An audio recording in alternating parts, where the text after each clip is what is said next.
Hello, everyone. I'm Tipatat Chennavasin. I'm going to be talking about the current state of the immersive media landscape. I want to talk a little bit about what is immersive media today in both VR and AR, and what are some of the success stories that we're seeing. So before that, I want to introduce myself. I am co-partner, or general manager and co-founder of the Venture Reality Fund. My partner Marco and I set up the fund about 2.5 years ago, and we're the largest independent fund focused on investing in early-stage AR and VR startups. I've looked at over 4,000 companies at this point, and we so far have invested in 25. And as an investor, we're always looking at things like the investment landscape. And one thing I want to say is, or three things I want to say is, there's been $3.6 billion invested in VR and AR in the past 12 months. About 50% of this year has been in VR and 50% has been in AR. So we're still seeing interest in both. And then, of course, there's a lot of new funds that are being created. There's the Women XR Fund, the Akatsuki Entertainment Technology Fund, the Bose AR Fund. But then what's interesting, too, is beyond technology funds, there's now content funds like Kaleidoscope and City Lights that are actually helping fund content developers, which is awesome. So real quick, just looking at the landscape, this is what we're seeing in terms of what's happening in the global VR ecosystem. At the bottom, it's hardware and infrastructure. In the middle are tools, technologies to create content, and distribution platforms. And then on the top layer is the applications and the content. And you can see in VR, most of the companies are on the top layer, because we like to say that VR right now is looking for the killer app that's going to drive mainstream adoption, both in consumer and in enterprise. And that all comes from the fact that we've had commercial headsets that have been available now for over 2 years. And so we're seeing this kind of mature layer, and we're starting to see the next generation of those headsets, but we know who the main players are. And once we know the hardware infrastructure, then the tools and the rest of the ecosystem can be built on top of it. If you look at AR, AR is in this other kind of, it's almost flipped. So we'll see more companies in the infrastructure side, a lot of companies in the tools and platform side, and then, of course, companies here on the application side, but very different from where we are with VR. AR, I would say, is almost like 2 or 3 years behind, because AR is still defining the platform. Is it going to be a HMD that we wear, like the HoloLens or the Magic Leap? Or is it going to be the mobile phone, ARKit, ARCore, mobile AR devices that Apple and Google and others are fighting for? So far, we're not really sure, but we're looking at everything that's being built in this ecosystem. And there's some small success stories, or some pretty large success stories too, but it's still the platform's in flux. So now I want to dive a little bit deeper into what we're seeing. And before we get talked about content, we have to talk about distribution. And so one of the big data points that recently came out was there's some concern that, are VR headsets selling? Is there an install base? What's going on? And recently, there was a report that said that VR headsets sales were down this year over last year. That's a little misleading, because they focus on low-end mobile VR, like the Gear VR headset, which was given away freely before or packaged. And so that inflates the numbers of how many addressable headsets there really are. And for us, as investors, we always look at where the money's being spent for consumers or for software applications. And that's typically in the high end, in the PlayStation, the Oculus, and the Rift. And we see sales of that continuing strong. And now we can also see new forecasts. And so in the high-end sector, 2x growth. Now, when we look at this, the latest charts that look at AR and VR headset forecasts, that we can see pretty strong numbers, and these are now based off of real data instead of the kind of pie-in-the-sky stuff that we were doing 2 years ago. And like I mentioned before, what I care about as an investor is software sales. Are consumers actually using this VR hardware, and what are they using it for? And the signs are actually pretty good. So even with a relatively small install base of about, let's say, 2 to 3 million high-end VR headsets, we're seeing 44 titles have made over $1 million in revenue. And some of the top titles have done 3 to 5 million in revenue. So in this, broken down by platform, the 3 major platforms right now, Steam VR is the leader. There's 23 titles that have done over $1 million. 11 of those have done over 2 million. And then the Oculus Store, there's been over 9. And then PSN, there's been over 12. And this data is actually like a couple months old, so it could have been updated. Unfortunately, it's been much harder to find great data because Steam Spy has been shut down. But Steam Spy, which was operating until April, this was a list of kind of what the top selling VR titles are, which is just interesting to note. And of course, also VR arcades are booming. So the Void, the high-end single experience room scale. People start calling it different things, but like the higher end of the VR arcade is the Void, Dreamscape. Some of these, they're expanding greatly in North America. I think the Void went from like 1 or 2 installs last year to like 10 or more this year. Then we have a company called Springboard. They manage over 300 like mom and pop arcades with a distribution channel for it. And they've mentioned that there's over 3 million minutes a month played in VR and rising. And then, of course, in Asia, we have Namco VR Zone just killing it with great IP like Mario Kart. People line up for hours to play it, and it is worth it. And then in China, this is a weird stat. So 12,000 VR arcades and cafes in China, which is actually down. They used to have double or almost triple that amount a year or two ago.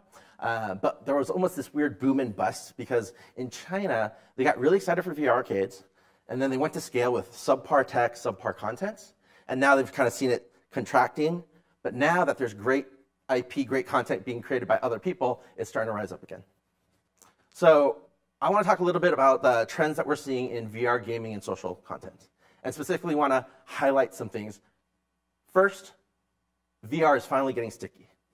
So this is the graph of concurrent users in VR. It's not quite daily active users, but this is the best data source that we can look to see what's being popular, what's being used, and how things are going. And so again, this is a relatively small scale, but when VR launched back in June 16, right? I mean, we're seeing usage. There is usage. I don't want to say there was no usage, but there is usage. But then we see huge, significant usage jumps in end of last year and continuing this year. And these are actual titles. So VR Chat is this huge line, and I will say VR Chat's a little anomaly because all the other titles are VR only. VR Chat is a VR and non-VR application, but I will say that VR is one of the major uses of it because there are a lot of other online social networks that don't have that same ability of what VR Chat's done, and I'll talk a little bit more about that. But what I want to say is this. Are people using it? And this chart says, hell yes, people are using it. So VR Chat in particular.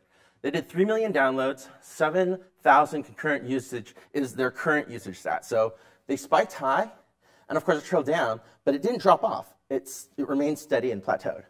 But that's good, because that means people are actively using it. And what are people doing with it? This is what's really interesting. If you look at this red line that's even larger and kind of parallels, that's the Twitch users that watch it being played. And so VR Chat actually isn't a VR chat room. That's what it was originally created for. But what they've found is that their users are doing something really unique with it that applies to all the people here thinking about media and entertainment. It's actually the virtual reality TV playground. So people are creating reality TV show in virtual reality, essentially. VR users are the stars. They have their hands, their bodies, they move around, and they're super interactive. But then the desktop users are the supporting cast.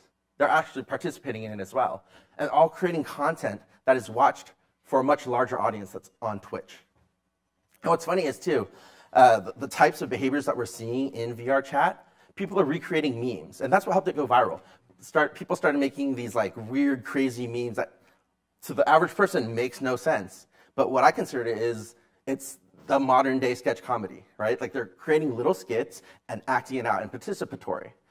And then the other thing that VR Chat gets a lot of flack for, good and bad, or mostly bad, is that people are really trolling people a lot on VR Chat, making fun of people, pranking people. A lot of people are like, okay, that's just toxic behavior, toxic environment. And if it was completely toxic, we would have seen usage drop to 0, right? If it was really that bad, no one would want to use it. But the fact that it's sustained usage means, I think, and this is just a hypothesis, but I think that people are wanting to be a part of it, or maybe they want to do the memes that they put up with the trolling. But what ends up happening is, I view the trolling kind of like the modern day equivalent of what prank shows used to be. Because if you remember early TV, right, they used to have these, I mean, they still do, these blooper prank shows where people go around and people are going through their day, and then this they would harass the person, ha ha, surprise, you're on candid camera, or whatever that stuff was. And that's kind of the modern day equivalent. So I feel like there's these trends of entertainment that are kind of permeating through what we see. And so right now, there are a lot of people that are freaking out, don't understand, but it's no, these are tried and true entertainment tropes that we've lived with for as long as there's been a camera. The other big success story I want to talk about is Beat Saber. So Beat Saber is the first truly, well, I would say there's been other successful VR games, but the first successful like 2.0 VR game, the first new VR game that's really shown and unlocked the power of what VR is today. So what's interesting is it was made, it's made over $2 million in 1 month. It has 1.2 thousand concurrent usage. But what's more interesting is, or what's also interesting is, it has over 500 million views on social media. So again, you're seeing people create, play, and do stuff in VR, but they're creating content that people watch outside of VR. And that becomes advertisement or content or revenue in its own right. And so what we're seeing is this really weird opportunity now that has VR, so starts in VR, but expands beyond VR. And what really makes me excited as an investor is it was developed by a team of 3 people from the Czech Republic. They had no marketing spend on it. And this has 3 to 10x the concurrent user of previous top VR titles. So what I want to say is this. So I've removed VR chat from this title and from this chart. And you can see these are what used to be considered huge hit VR games, right? Like this was the audience usage in VR for, I think this is the Lab and Rec Room, which are very great games. And then Fallout 4 came out, which is a huge IP, AAA title. Because it was a well-known IP, it spiked early, but then it trailed off, and the usage eventually kind of dwindled down. And then when Skyrim was released, same kind of behavior. Huge IP, everyone knows it, they try it, but then it dwindles down over time. What's great about Beat Saber, it is relatively new, but you can see really high for unknown or new IP, really high initial concurrent usage, but it's trending upwards, and it's sustaining that growth. It hasn't been scaling down, and it spiked much higher than where everyone else, where a lot of the others had started, and where they've all kind of settled to. So we feel like, again, this isn't saying that Beat Saber is, I mean, it is very impressive what they've done, but we feel like this is also the power of VR and new platforms. And we hope to see other games and other companies really take advantage and create these similar kind of outcomes. But this, to me, shows that VR is doing very well. So now I've talked a lot about gaming. Now I'll spend a little time talking about non-storytelling, linear. Some of it's interactive, some of it's passive. But so I think what's interesting is, and the award goes to VR. This is kind of like my joke. 2 years ago, 3 years ago, they started having VR at these film festivals, and it was kind of weird. It was always in like the experimental or the new frontiers, and it was like it was like the mad scientist lab. But now it's kind of infiltrated the mainstream, and by that I mean it's now an integral part of all of the major film festivals. Baobab has now won their 2nd Emmy for their short Asteroids. Dispatch won a Gold Lion at Cannes, but more importantly, Aeronaut won the Cannes Digital Craft Grand Prix, which was one of their largest, most prestigious awards, to show that VR and AR is no longer like the weird science experiment on the side. It's now taking center stage and is a huge part of it.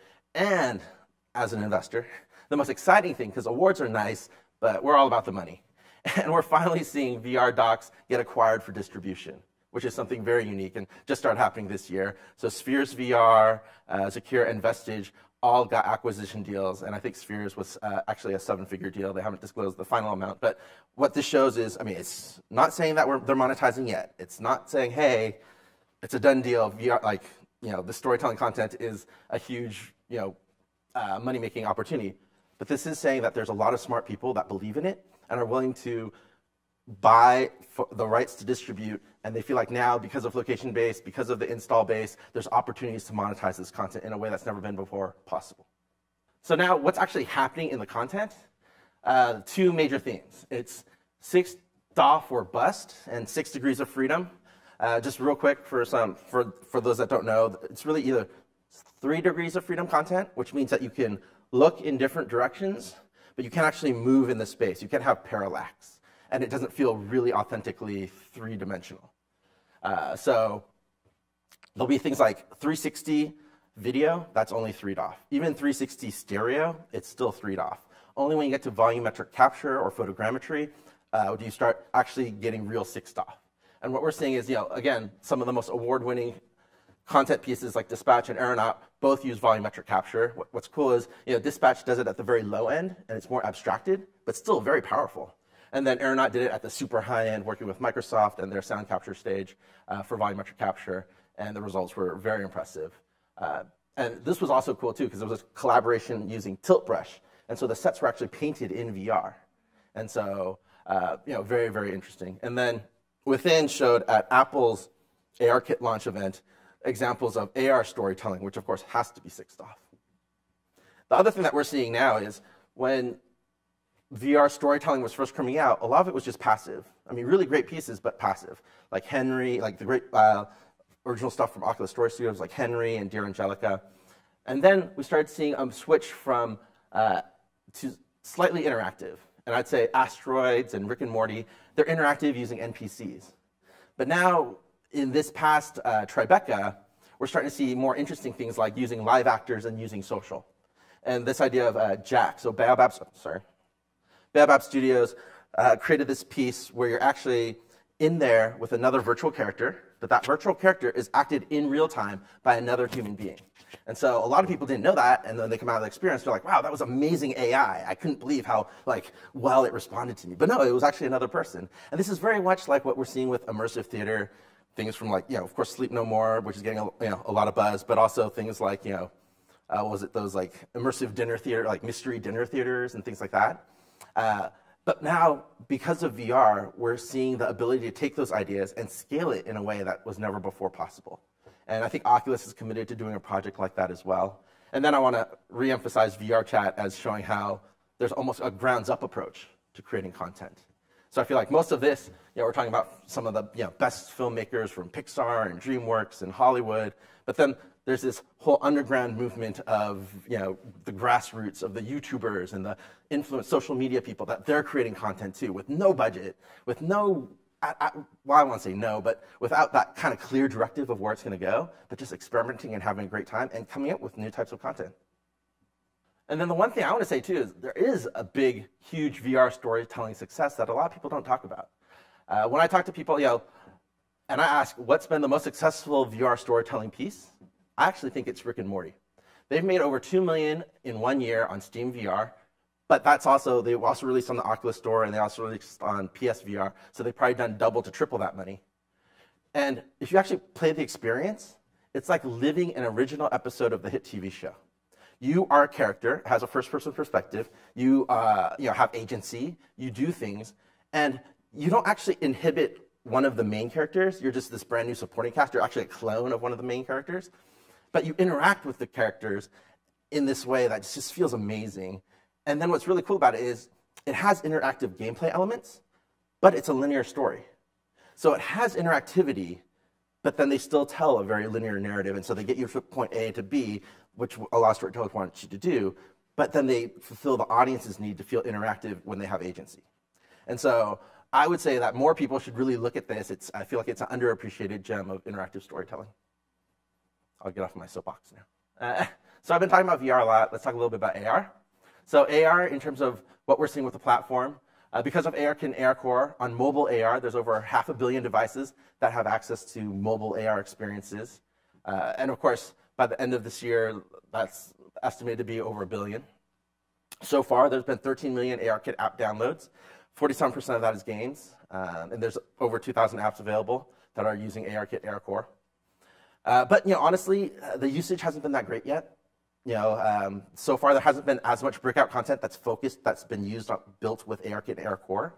And a lot of people are assuming that's because it's a very singular experience right now. And so a lot of people have been investing, including Apple and Google, into what's now called the AR Cloud or Mobile AR 2.0. And that's going to allow for 2 important things: world persistence and multi-user. So now if I have virtual AR objects that I place in the world, once I leave that session and I come back 2 days later, a year later, that object's going to be there. But even more importantly, it can be shared across devices so that now if Phil wanted to come to the same space, logged in, he would see the animation that I left for him. And so that allows it to be social, and that could allow it to be sticky in ways that we haven't seen the first set of ARKit, ARCore apps be sticky. And then of course, we're always thinking about the next platform. And so HMD AR, it's on the horizon. Magic Leap dev kits are actually shipping, like some developers actually have them, which I was not sure that day would ever come. And then the Microsoft HoloLens dev kit DK2, They're going to talk about it a little bit more at the end of this year. They've already started talking, or you've started to see some rumors about it, but it looks likely that they'll release that next year. But what's interesting is, as people are excited about high-end mixed reality in a headset, neither Magic Leap, neither Microsoft, no one has talked about when a consumer, not a dev kit, but when an actual consumer mixed reality headset will be available. So hold your breath. So what about the content? On the gaming side, what we've seen is, Pokemon Go is still the king. It's funny because a lot of people were willing to write it off. You saw all these articles, oh, Pokemon Go usage is down. Well, they've done huge upgrades to the app, and now it actually has the largest user base it's ever had. It made, gosh, I don't want to misquote this, but I think it was like 11 million or 10.1 million last month in revenue. And so, it's done 1.2 billion revenue in 1.5 years. It is still the king. We're starting to see some others like Jurassic Park Alive and Harry Potter, which will come out shortly. That will be the next big AR games. But aside from these huge hits, we haven't seen any AR kit focused games break $1 million in revenue. And that's a little worrying. And for me as an investor, if you, and this is one of the things that I get worried about, when you need huge IPs to drive adoption of your game and your medium. To me, that feels like that's not really the promise of a new medium yet. What you're doing is you're helping the incumbents sustain their lead in an existing ecosystem or existing market, but you're not really breaking through. And we are looking for the breakthrough, and that might need to be in an HMD. So what about non-gaming? Storytelling trends. Well, we're still trying to figure out what AR media is going to be. Right now, AR media is 3 different types. Face filters, so face filters or face effects, where you can augment your face. World lenses, where you put digital objects in the real world with you. And then AR portals, which you can create little doorways or portal, and then you can step into a virtual space or another world. So what's interesting is, and we were just talking about this, 70 million Snapchatters use lenses every day. So if you don't think this is a media or a medium, it really is. I mean, if that many people are playing with it, even if it's just for a couple seconds, they're doing something with it, they're augmenting their lives, it's here. What's really interesting, though, to me is that Adobe, Amazon, Unity, Facebook, Snap all have apps for creating AR content. They realize that one of the things that's been holding this back is, even though they've released SDKs, that means engineers can use it.